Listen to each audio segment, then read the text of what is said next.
राजगंज ब्लकको बिनागढी ग्राम पञ्चायतको सुदामगञ्जमा अवैध रमरक्सीको दोकान बन्द गर्ने माग गर्दै प्रमिला समूहले थानामा उजुरी दिएको छ।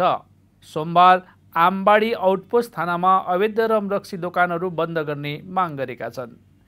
यस विषयमा प्रमिला समूहका महिलाहरूले बताएअनुसार क्षेत्रमा धेरै अवैध रमरक्सीका दोकानहरू खोलिएकोले हामी विभिन्न समस्यामा परिरहेका छौँ।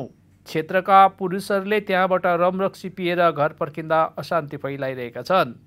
यहाँका साना युवकहरू समेत नशाको लतमा परिरहेका छन्। आज आमबाडी थानामा प्रमिला समूहको तर्फबाट उजुरी दियो। पुलिसले छिटो कदम चालेर यी अवैध रमरक्सीका दोकानहरू बन्द गर्नुपर्छ भन्ने माग गरिन्छ। এই যে আমার গ্রামে দারুহাটি হয়েছে ৫-৬টা, তারপরে অশান্তি করে খাই, আমরা বাচ্চা কাচ্চা নিয়ে শান্তি পাই না। ওই জন্য আসতেছি, সারা জীবনে কাজ, সারাদিন কাজ করি, তাতে আমাদের জীবনে শান্তি নেই।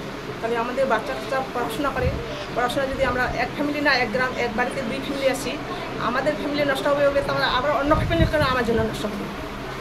আমাদের পাড়ায় হয় মদ বিক্রি, আমাদের পাড়ায় মদ বিক্রি হয়, ৪-৫টা ঘাটি আছে, ওগুলো তার জন্য এ পদ্ধতিতে আসছি আমরা।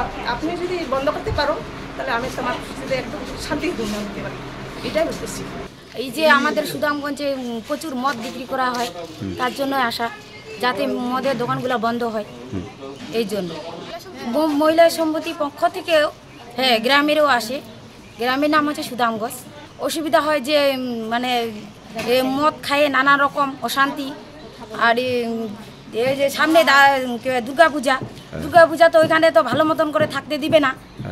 এই যে পূজা তো মারপিট, মারামারি, ঝগড়া, কাচাল, এই যে মনে কর আমাদের গ্রামবাসী মানুষগুলা, ওদের তো একটু একটু করে শাস্তি দিতে হবে। হারাতে না কয়েকদিন থাকবে, থাকার পরে তারপরে নিব ওদেরকে, আগে শাস্তিটা দিব। আমার স্বামী হয় বলে আমি কি ছুটাতে আসবো নাকি? আসবো না, এত আমাদেরকে কষ্ট দেয়।